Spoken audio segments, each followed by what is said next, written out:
டிஎன்பிஎஸ்சிக்கு சிறப்பு தொடரால் குறிக்கப்படும் சான்றோர்கள் பற்றி பார்க்கலாம். சிறப்பு பெயர், அப்பெயரால் அழைக்கப்படும் சான்றோர்கள்: தமிழ் முனிவன் அகத்தியர், மாதவ முனிவன் அகத்தியர், மாமுனி அகத்தியர், குருமுனி அகத்தியர், திருமுனி அகத்தியர், முதல் சித்தர் அகத்தியர், பொதியில் முனிவன் அகத்தியர், அமர முனிவன் அகத்தியர், புதியவரை முனிவன் அகத்தியர், குடமுனி அகத்தியர். ஸோ இந்த பேர் எல்லாமே அகத்தியருக்குரிய சிறப்பு பெயர். அடுத்து காப்பியன், தொல்காப்பியர், காப்பியனார், தொல்காப்பியர், ஐந்திரம் நிறைந்தவன், தொல்காப்பியர்.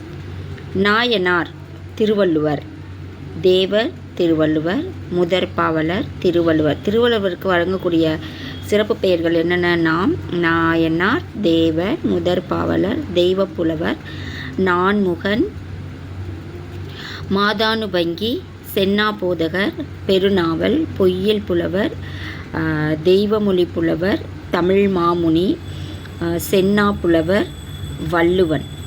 இது எல்லாமே திருவள்ளுவருக்கு வழங்கக்கூடிய சிறப்பு பெயர்கள். ஏன்னா இந்த சிறப்பு பெயர்களில் கண்டிப்பாக டிஎன்பிஎஸ்சியில் கொஷின்ஸ் கேட்டிருக்காங்க. ஸோ மீதியை அடுத்த வீடியோவில் பார்க்கலாம்.